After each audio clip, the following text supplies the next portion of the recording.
Jó estét, Debrecen! Köszönöm szépen, Erdelyi vagyok.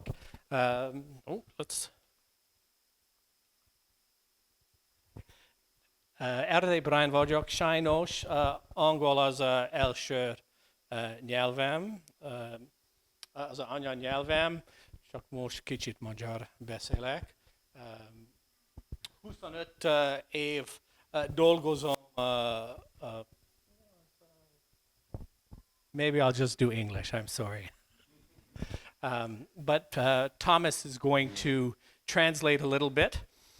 Very brief introduction. I am Hungarian-Canadian. Here is a photo of my father and my nagymama in Canada. I don't normally get to show this, but some people are very interested to understand why I'm here in Hungary. Igen, tehát, hogy Brian ugye kanadai születésű magyar származású, és a fényképen az édesapja, illetve a nagymamája látható. Az édesapja költözött ki Kanadába. So I work primarily in finance. I work in payments. I do blockchain work as well. I've been fortunate to live and work all around the world, across Canada, US, Saudi Arabia, Bermuda as well. Igen, tehát pénzügyekkel, pénzügyi fizetési szolgáltatásokkal és kiberbiztonsággal foglalkozik Brian, és mint ahogy említettem, nemzetközi tapasztalata van, kanadai születésű, de nagyon sok helyen élt már a világban. So I have a brief agenda here for you, and I want to make it a little interactive. If you have questions during the presentation, please ask them at any time. Hogyha van kérdésetek, akkor egészen nyugodtan tegyétek fel útközben is. So based on the agenda here, I'm really going to talk about some blockchain. Blockchains, digital wallets. We're going to talk about addresses, some digital assets, and I have a personal project in stablecoins that we may be able to have some time for at the end. Szóval a blokkláncról, a pénztárcákról, a különböző címekről, kriptocímekről, illetve a digitális eszközökről fogunk beszélgetni a stabil coinok mellett. So the main reason for talking about blockchain is that a lot of experts around the world believe that the blockchain is going to be very disruptive to industries like banking and finance and even more. A blokklánc technológia szakértők szerint meghatározza a jövő technológiáját, főleg a pénzpiacon, banki szektorban. And my goal today is to try to explain some of these fundamental concepts in not too many technical terms, hopefully. Ezeket az alapvető megközelítéseket nem túl technikai módon, közérthető formában szeretné Brian közvetíteni. This is really what the blockchain is all about. This is the idea of a ledger. People who work in accounting might be familiar with a similar document. Igen, gyakorlatilag a blokklánc az erről szól, egy ilyen főkönyv, akinek van tapasztalata bármilyen könyvelésben, annak ez ismerős lehet, gyakorlatilag egy lista. Now I'm not George Lucas or James Cameron, so I don't have very fancy animations, but I do have some very impressive graphics here.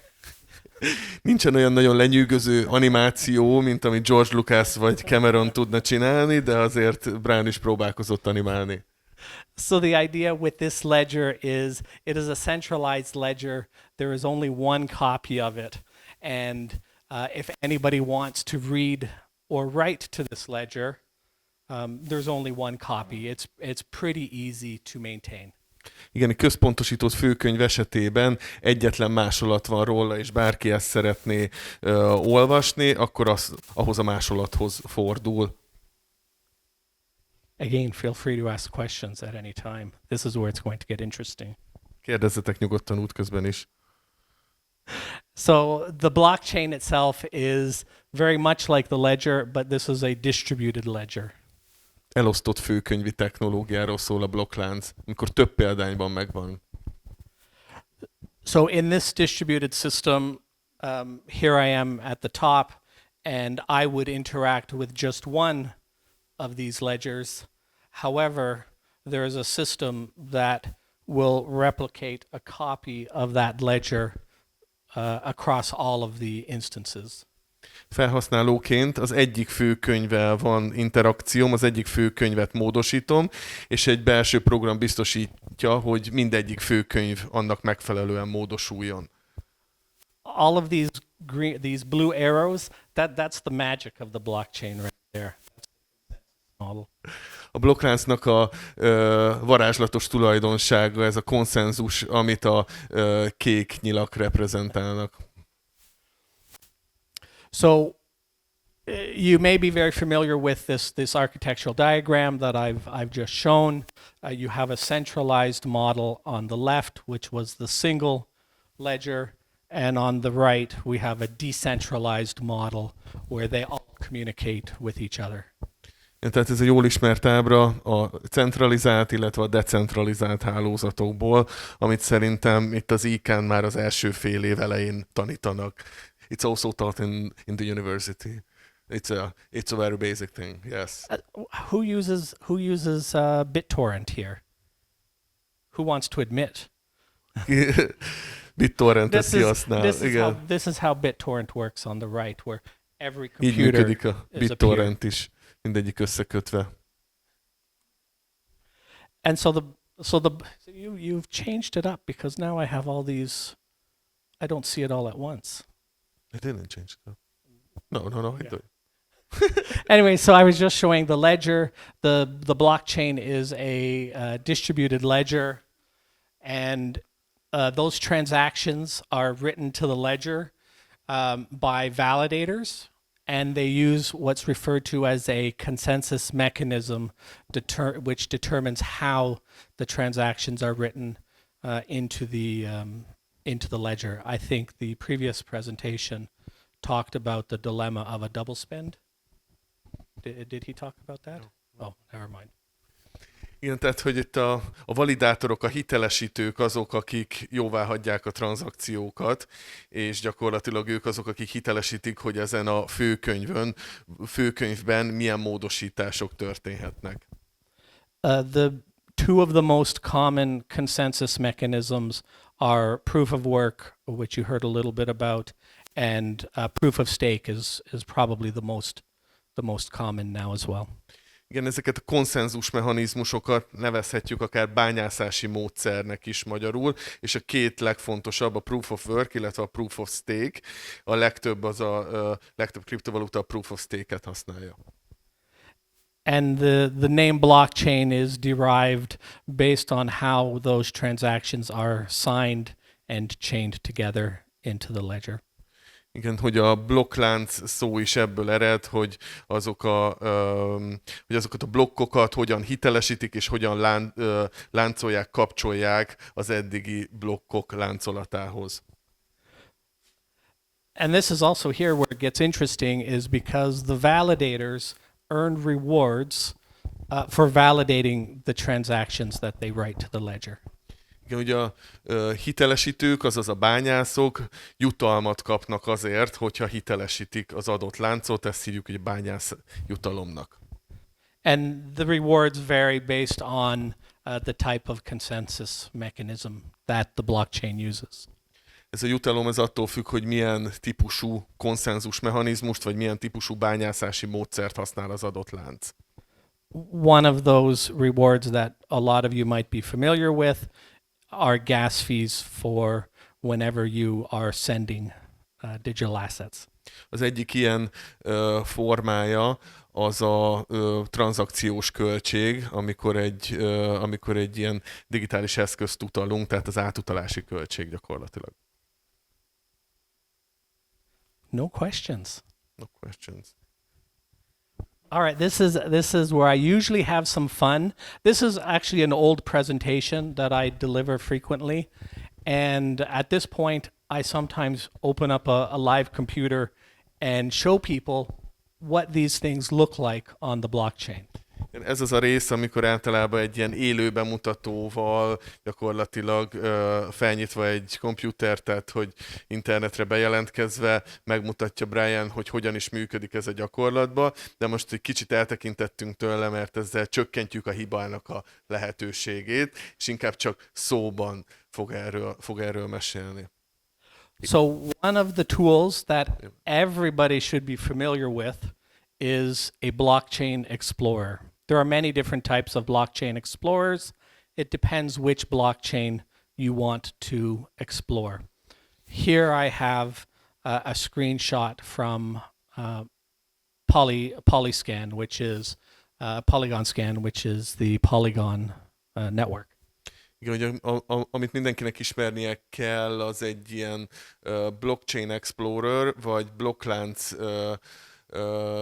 blokklánc vizsgáló, ahol gyakorlatilag meg lehet nézni a blokkláncnak a módbeli adatait, a hitelesített tranzakciókat lehet nyomon követni. Ez például a Polygonnak, az Ethereum Layer 2-es megoldásának egy Polygon Scan oldala. And so here you can see the centralized ledger along with this blockchain explorer. Here you can see a lot of similarities, but of course the Polygon scan, it's a little bit more of an advanced ledger, so there's some additional information there. Igen, hogy a központosított, illetve a decentralizált főkönyvi rendszernek az alapvető sajátosságai láthatók. Listákból áll gyakorlatilag sorokból, minden sor az egy tranzakció. Is this making sense? Ki az, aki teljesen érti és tudja követni Briannek a... Everybody understands. Okay, good. I thought everybody had questions. No. All right, so one of the common misunderstandings to interact with the blockchain is that you need a wallet, a digital wallet. But some people misunderstand what is a digital wallet.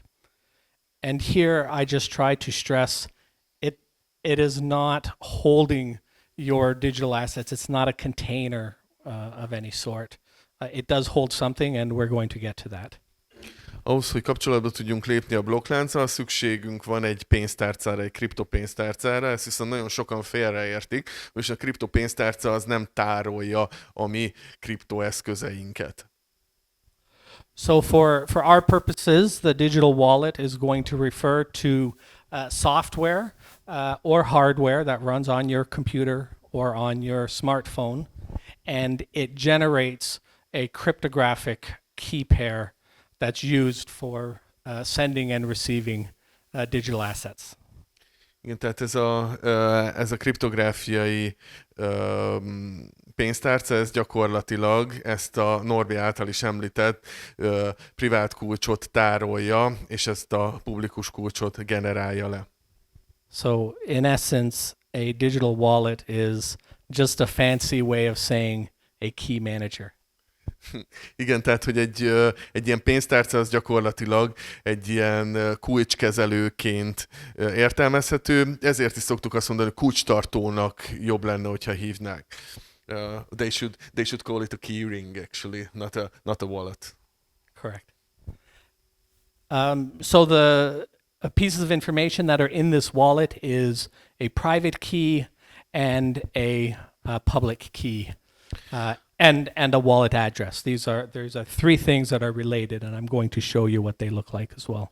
Amit ebben a pénztárcába tárolunk, az igazából egy privát kulcs, egy publikus kulcs, illetve magának a pénztárcának a címe. The most important one is the private key, and that is used for sending digital assets. A legfontosabb ezek közül a privát kulcs, ami arra való, hogy küldjünk tranzakciókat, indítsunk. The wallet address is actually derived from the public key, and it is safe to share with other people because that is how you receive digital assets. A pénztárcának a címe az a publikus kulcsból van generálva, és ezt teljesen nyitottan megadhatjuk másnak is. Tehát, hogy magát a címet, azt nyugodtan kiadhatjuk, így tudnak nekünk utalni. This is a new slide for me. This is actually what the private key looks like It's not very exciting when you look at it. Így néz ki a privát kulcs, nem igazán érdekes ránézni, ugye a 64 hexadecimális. And so this really is all what the digital wallet does, is it manages these three pieces of information. Ez az, amit egy kriptopénztárca csinál, ezt a három információt tárolja és kezeli. And now here's the public service announcement. Never ever share your private key, or if you happen to have a recovery phrase, because that can allow someone else to send digital assets from your wallet. Nagyon fontos szolgálati közlemény, hogy soha ne adjuk meg senkinek a privát kulcsunkat, vagy hogyha a tárcánk olyan is rendelkezik helyreállító jelszóval, akkor a helyreállító jelszavakat se adjuk meg soha másnak, hiszen akkor ő aláírni tud helyettünk, és gyakorlatilag az összes pénzünket el tudja vinni. Tehát soha ne adjuk meg a privát kulcsunkat, vagy a helyreállító jelszónkat senkinek. All right, another fun demo. I could spend hours just talking about wallets, but we're going to continue, and I'll show you what the wallet looks like in the Blockchain Explorer. Órákig tudna Brian mesélni a pénztárcákról, csak a működésükről és az egészről, de később megmutatja, hogy a sajátja hogy működik. Again, we're on Polygon Scan. I've highlighted a couple of interesting bits of information. At the top, it says token holdings. You also have a wallet address. And so we're viewing the balances for this particular wallet address. Ismét a Polygon Scannen ki van emelve néhány fontosabb rész. Ott fent a token holdingsnál van a címe a pénztárcának. And on the bottom here, we can see there are two different tokens. There's the coin there, which is somatic balance of 6.25, and then we have 50,000 xHUF, and we're going to talk about that later too. Igen, ott láthatjuk alól, hogy Polygonból van 6,25, és xHUF-ból pedig 50 000 darab. Erről majd még egy kicsit később mesél nekünk Brian, hogy mi az az xHUF. Here's another view of, same information for the wallet, and we're looking at transactions now that this wallet has done. Down here are the three different transactions for that wallet. Ez három különböző tranzakciót láthatunk ugyanezzel a pénztárcával kapcsolatban. I think there's one more. There's not one more, but I have a question. Does anybody know who owns that wallet? Tudja valaki, hogy ki ez a pénztárca? No, nobody knows who it is. However, there is an important thing to understand, is that the blockchain is anonymous. You don't know who it is, but it's not private. You can see everything that this wallet has done since the beginning of time. Igen, senki nem tudja, hogy kihez tartozik ez a pénztárca, ezért név nélküli a blokklánc, viszont nem privát, mert minden tranzakció publikus, látszik gyakorlatilag a pénztárca létrehozása óta az összes tranzakció, de nincsen névhez rendelve, ezért lehet publikus, de anonim. And so we've talked about digital assets, but we haven't really described what they are. Sometimes in computers, people will call an image or a music file a digital asset, but that's not what I'm referring to here.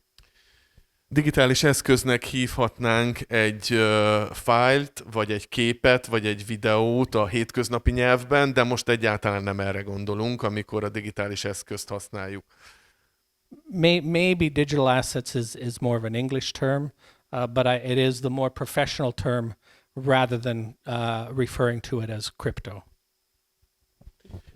Igen, hogy a digitális eszköz az egy szebb megfogalmazása, mint hogyha simán csak kriptóként hivatkoznénk az adott kriptográfiai eszközre. So some of the common digital assets that you may be familiar with, the big one, Bitcoin, reached 30,000 today. Woo! 30 000-et átlépte a bitcoin ma, mindenki nagyon örül neki, főleg aki már eddig is vett, és hogy ezek a legismertebb coinok. Ethereum, Solana, Litecoin, these are also some popular blockchains and coins that run on those blockchains. Other ones here, we have digital assets. There's another type of digital asset, which is something that can be created. It can be minted. And it can be minted on a blockchain, and these are referred to as tokens. Igen, egy másik fajta digitális asset, egy másik fajta kriptoeszköz, azok pedig a tokenek, ezeket pedig lehet mintelni, vagy kreálni, megalkotni a különböző coinok hálózatán. Yeah, so two very popular ones are ERC20 and NFTs, which go by, was it 721 for NFTs? Tehát a két leggyakrabban használt tokenfajta az ERC20-as, illetve az NFT-k. And they're very easy to create. Anybody can create these. The coins are slightly different. A tokeneket nagyon könnyű létrehozni, bárki meg tudja csinálni, a coinok esetében ez már egy másik kérdés. So stable coins are another type of a digital asset, and they try to solve a very particular problem. Stabil coinok azok egy külön kriptográfiai eszközosztályt alkotnak, és egy problémát akarnak megoldani. I know there are some investors here, and they might own some Bitcoin or Ethereum, and they probably know that the value can swing up and down very drastically. Aki befektetőként birtokol bitcoint vagy ethereumot, az nagyon jól tudja, hogy az árfolyamuk az felle tud ugrálni egészen erősen, tehát volatilis eszközök. So the idea behind stable coins is to create a token that is not going to be volatile, and that's just by design. They want to have all the benefits of tokens, of being able to transfer them easily between each other, but not have the value fluctuate. A stabil coinoknak pont az a lényeg, hogy ezt a fajta volatilitást elkerüljék, és a blokkláncnak az előnyeit, mint a nagyon könnyű tranzakció, publicitás, biztonság, ötvözzék az árfolyambeli stabilitással, tehát a volatilitást gyakorlatilag elkerüljék. And the stable coins can be designed differently. For example, some stable coins are backed by US dollar, some might be backed by gold, and some might be backed by other crypto assets. Vannak olyan stabil coinok, amik mögötti fedezet az a USA dollár, vagy bármilyen fiat hagyományos pénz. Van olyan, ami mögött a fedezet arany, illetve léteznek olyan stabil coinok, amik mögötti fedezet, az szintén egy kriptoeszköz. All right.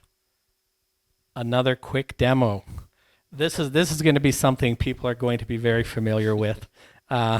This is an example of Bitcoin, the value of Bitcoin. You can see how wild it is.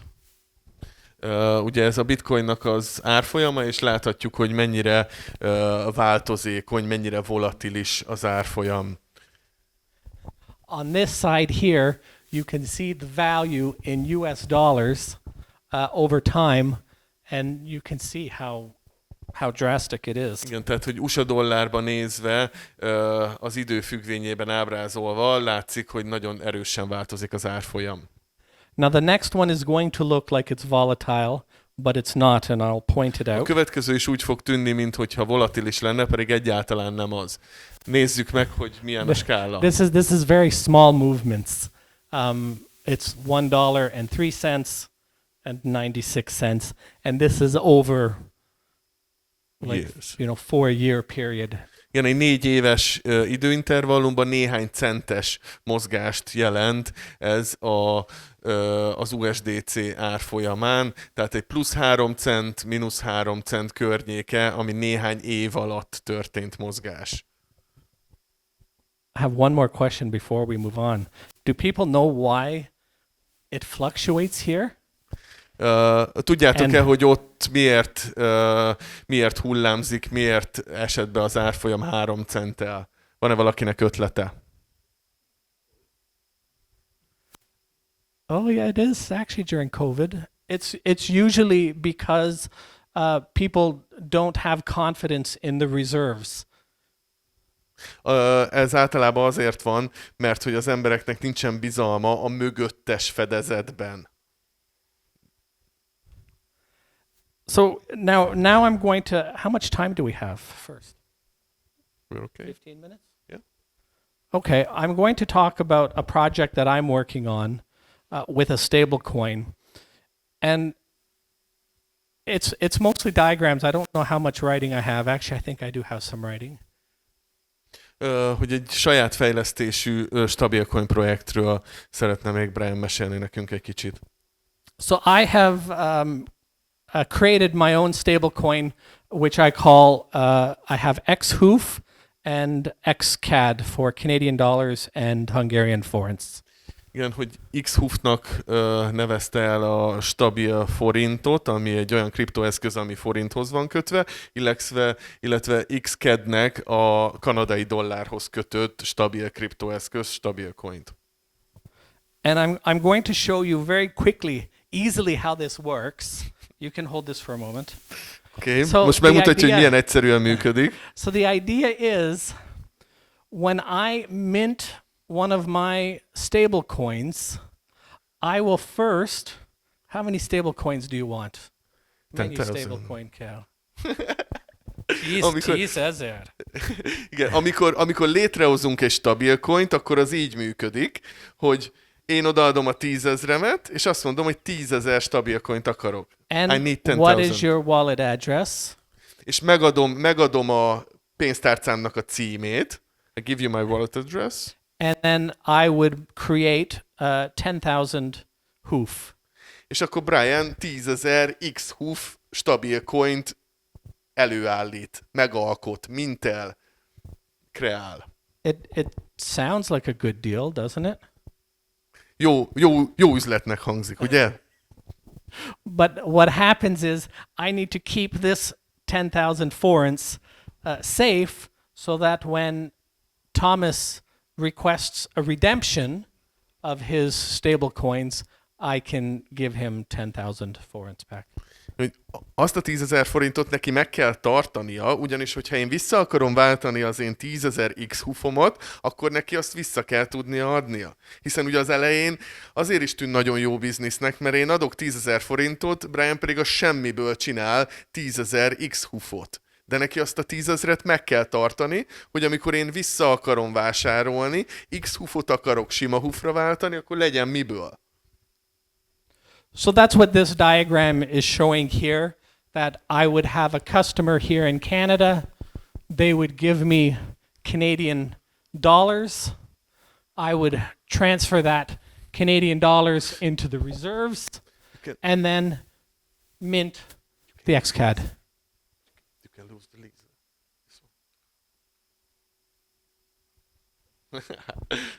Nice. Szóval amikor egy ügyfél kanadai dollárt ad Briannek, nevezzük ezt így, akkor ugye Brian pedig stabil coint ad az ügyfélnek, de közben azt a kanadai dollárt azt neki el kell helyeznie a tartalékba, és azt neki tartania kell, mert 1:1 arányba kell tartani ugyanannyi dollárt, mint amennyi kriptodollár, mint amennyi stabil dollár kijött. Ki az, aki tudja ezt követni, és teljesen megvan a gondolatmenet?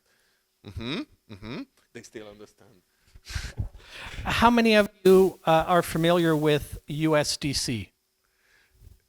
USDC-vel ki az, aki találkozott már, vagy ki az, aki ért? USDC, mint stabil dollár, második legnagyobb stabil coin. So there is a slight difference from what I do compared to USDC. Egy kis különbség van, amit ő csinál, és amit az USDC csinál.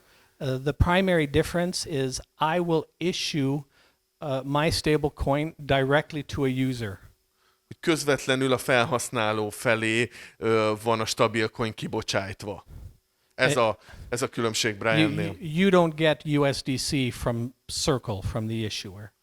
Az USDC kibocsátója, a Circle nem közvetlenül neked fogja kibocsájtani az USDC-t. You would get USDC from an exchange or perhaps a decentralized exchange, a DEX. Tehát egy tőzsdéről, egy centralizált tőzsdéről, vagy egy decentralizált tőzsdéről tudunk USDC-hez jutni, nem pedig közvetlenül a kibocsátótól.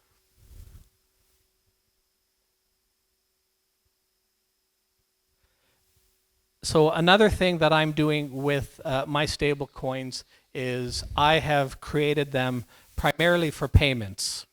Elsődlegesen fizetési szolgáltatásként fejlesztette ki ezeket a stabil coinokat.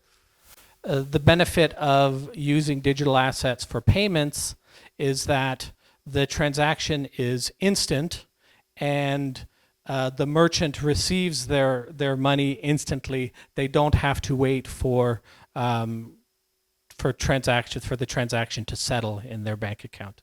A kriptoeszközökkel való tranzakciónak elsődleges előnye az, hogy azonnal végrehajtásra kerül, tehát az eladó az gyakorlatilag azonnal megkapja az árunak, szolgáltatásnak ellenértékét.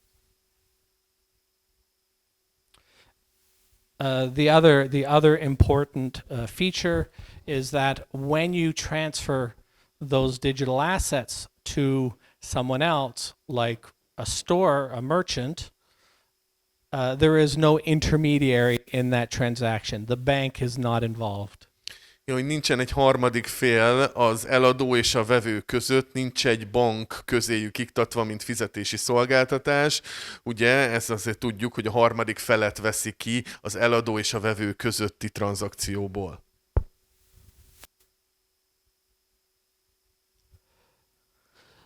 So then we're talking about if you didn't have any of these digital assets, where would you get them? You could get them directly from me, or you can get them from a decentralized exchange. Hogyha nincs ilyen kriptográfiai eszközünk, tehát nincsen például xHUF-unk, akkor azt honnan tudjuk beszerezni, vagy a kibocsátótól, vagy pedig egy decentralizált tőzsdéről, egy DEX-ről. Have any of you heard the term swaps, or quick swap, or uniswap, pancake swap? Swap kifejezést hallottátok-e már? Pancake swap, uniswap, ki az, aki hallotta már? Yeah. These are all decentralized exchanges. Ezek mind ilyen decentralizált tőzsdék, DEX-ek. These slides, I don't know if we need to go into these slides. Do you think it's still useful, or? Yeah, I think so, because the other way around, we didn't explain that. When it's redemption. That's true. So one of the things that I do is I offer the ability to buy or sell digital assets for fiat currency.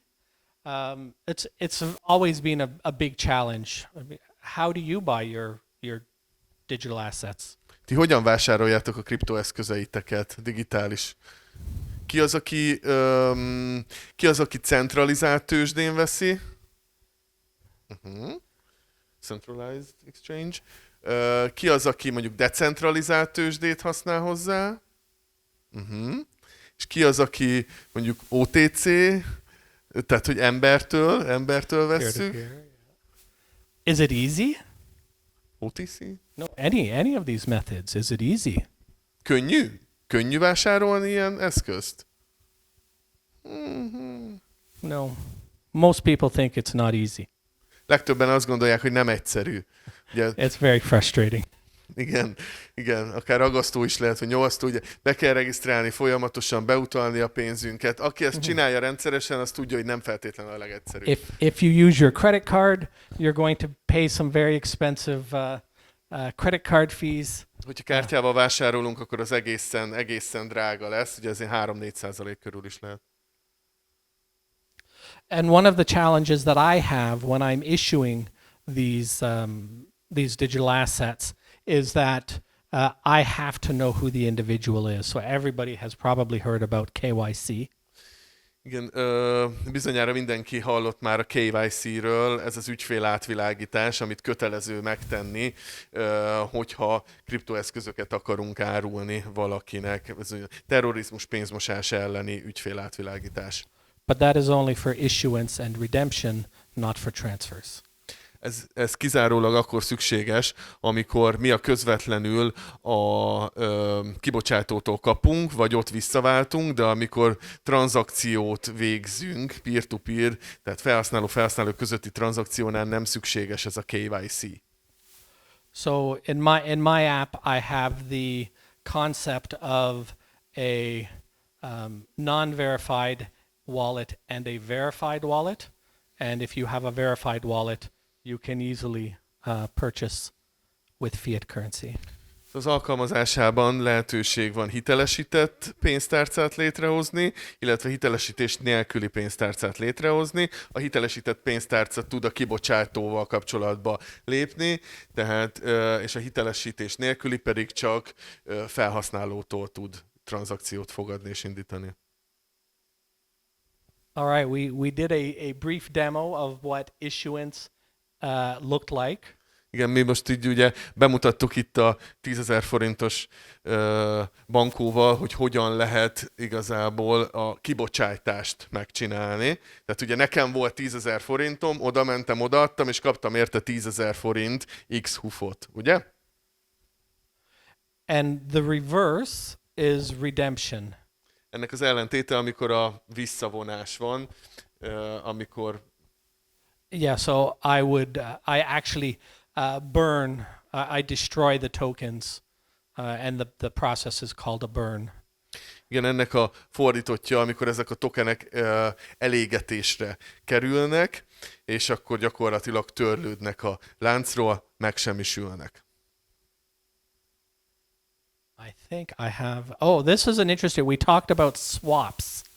The reason why I have this one is because in issuance and redemption, money is going to or from the reserve. Igen, tehát amikor a kibocsátás van, vagy visszavonás, akkor ez a reserve-nek nevezett tartalék részbe vagy beáramlik a pénz, vagy pedig kiáramlik a pénz. Ugye ezt itt nem mondtuk el az előbb, hogyha én viszont ez a visszarész, ez azt jelenteni, hogy nekem van a 10.000 HUF-om, és én azt odaadom, visszakapom a 10.000 forintomat, a 10.000 HUF pedig elégetésre kerül, ez az a burn, amit ugye említettünk. Ez mindenkinek világos, ugye? Hogyha bólogattok, akkor az segít. Jó. Oké, köszi.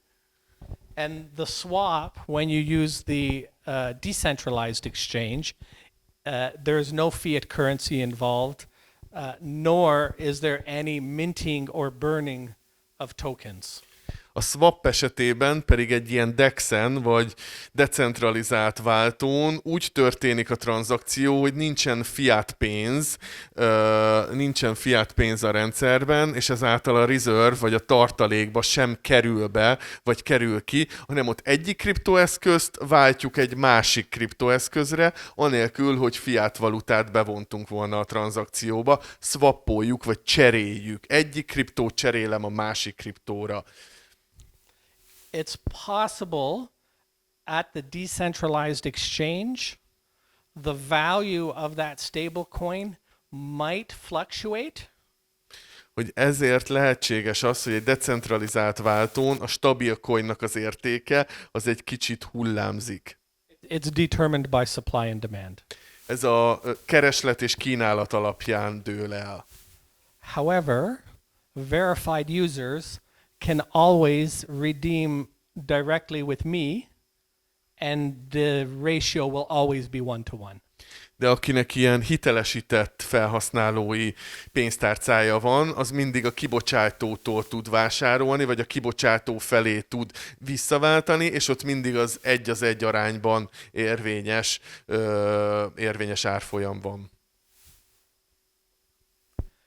This is a very similar diagram that described the last 3 slides. Igen, ez egy hasonló diagram, ami az elmúlt, vagy az előző 3 szlájdot, az előző 3 diát összesíti, csak egy kicsit színesebben. Yeah. The HUF comes in, Bejön it a, goes to the reserve, bejön a forint, bemegy a tárolóba, reserve-be, igen, és akkor utána pedig kijön a kriptoeszköz. and Amikor a this is kriptoeszköz pedig elég, akkor a reserve-ből a pénz, a forint, az akkor kikerül a felhasználónak. And this diagram is to show what has to be maintained is the reserve, the amount I have in my pocket must equal the amount of tokens that I've issued. Ez az ábra, ami mutatja, hogy hogyan kellene működnie a stabilcoinoknak, hogy ugyanannyi stabilcoin van a rendszerbe kibocsájtva, mint amennyi a reserve-ben, a tartalékban van, ezáltal lesz 1:1 arányban fedezve minden egyes kibocsátott stabilcoin. The fluctuations that we saw in the chart with USDC is because nobody knew what the reserves were for USDC. Az a mozgás, amit láttunk, az a 3 centes ingadozás az USDC árfolyamában, az azért volt, mert nem tudták az emberek, kicsit bizonytalanok voltak, hogy valóban az a pénz az ott van-e a mérleg másik oldalán. And when Luna crashed, which is a what do they call that one again? A crypto, the logarithmic stable coin. Igen, amikor a Luna UST katasztrófa volt, akkor ez egy algoritmikus stabilcoin volt. Ki az, aki hallott a Lunáról, UST-ről? The reason why is because this reserve was all held as digital assets, and the value of those digital assets just dropped, and they could not maintain this balance. Igen, hogy amit ott a kriptoeszközt tartottak fedezetként, és hogyha annak a kriptoeszköznek az ára az gyakorlatilag elkezdett csökkenni, akkor már nem tudták megtartani ezt a fajta egyensúlyt. Ezt egy ilyen halálspirálnak is hívják. Death spiral. Yeah. I think this was my last slide. Yeah, it was. Yeah. Thank you very much, everyone. Köszönöm szépen.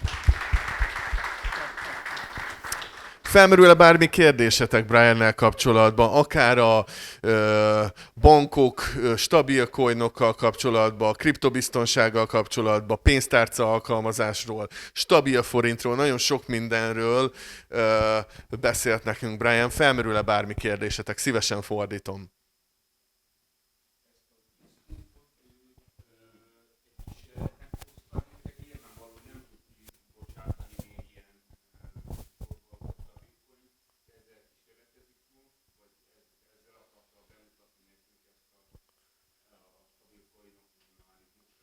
So this xHUF, you just wanted to show the workings of the stablecoins, or is it your project and you're trying to make it happen?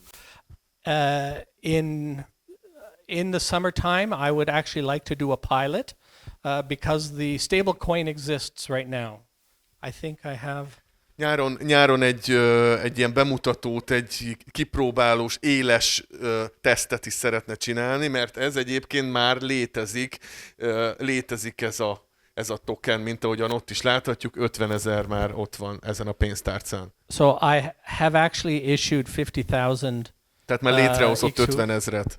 And I have this in a segregated bank account right now. So even this is test. I have it in a bank account right now, segregated. Ez egy elkülönített bankszámlán, oda van téve 50 000 forint, és akkor az dedikálva fedezi 1:1 az 50 000 létrehozott xHUF tokent. So it's still pegged 1-to-1. Correct, yeah. And the other part of my project is both stablecoin as well as a mobile payment app.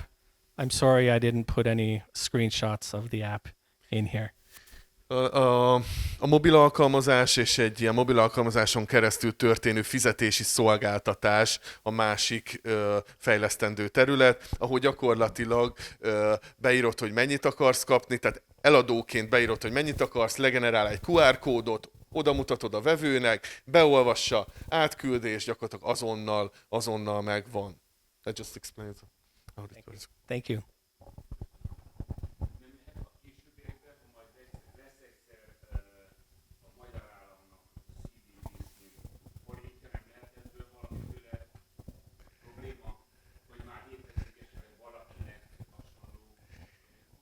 If there's going to be a CBDC in Hungary, will that be a problem for the xHUF project?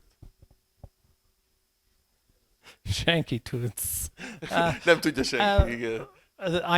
I understand the CBDC project that the Magyar Nemzeti Bank has done. And because of the fast payment rails that they have now, they don't intend on going further with it. Hogy ismeri a CBDC projektet, amit a Magyar Nemzeti Bank csinál, de most ezt egy kicsit megállított. They stopped the project? The project was a wallet. They developed a wallet with a stable coin. So I don't know if they said they wanted to stop the stable coin or stop the wallet. I think both. Szóval kifejlesztettek egy pénztárcát, az MNB kifejlesztett egy pénztárcát, ahol ilyen stabil coinokat lehet tartani, és Brian szerint most mind a kettő fejlesztést egy kicsit megállították.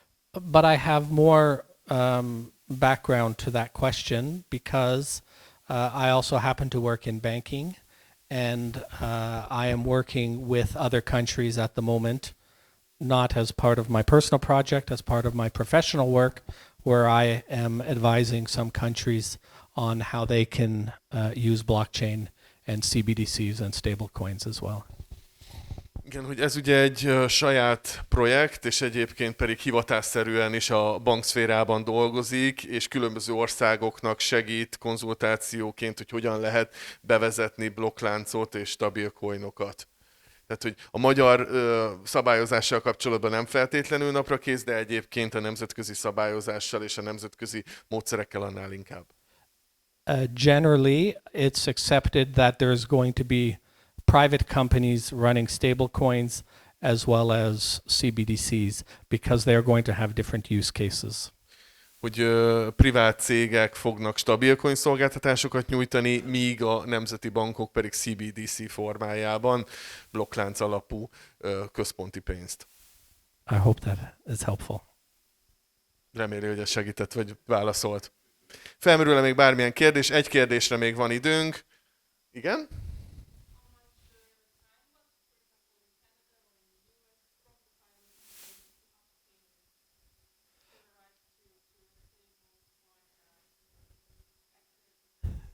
So you can explain the question if you like.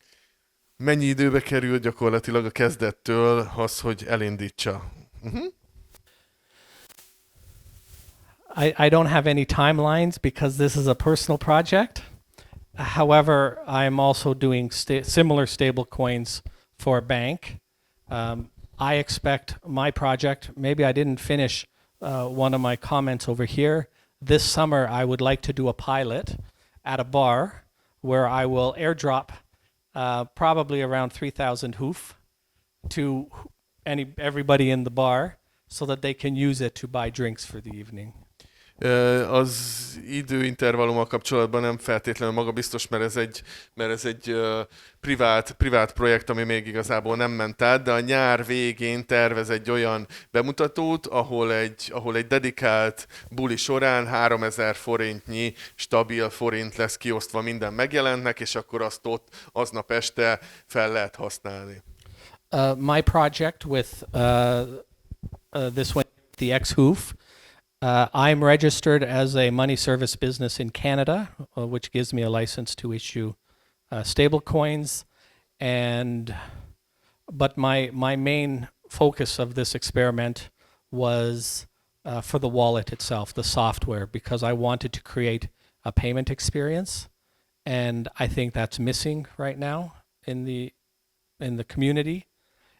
Everybody is more concerned about using a wallet for investments and holding on to their digital assets.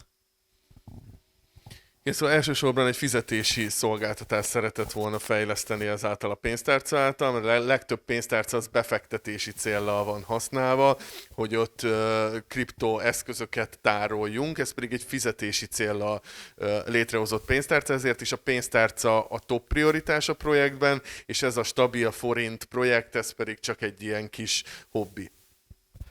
But I have projects with the bank, and we need a wallet like what I'm developing, but we just haven't, it wasn't a strategy for the bank, so it's something I did personally.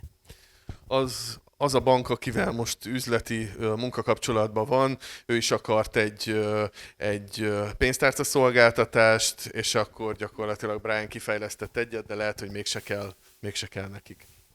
Vagy hogy mást fognak használni, nem erre használják, ez egy ilyen kis szerelemprojekt. That's a love project for you, actually. Yeah. And maybe I'll license the technology to some countries. Igen, hogy azért lehet, hogy néhány országban azért ezt fel lehet használni, és azt kell szabadalmaztatott technológiaként, vagy ezt így bejegyzett technológiaként lehet alkalmazni. Oké, hogyha nincs több kérdés, sőt nincs is időnk több kérdésre, köszönjük szépen még egyszer. Thank you. Köszönöm Thank you, mindenki. Brian.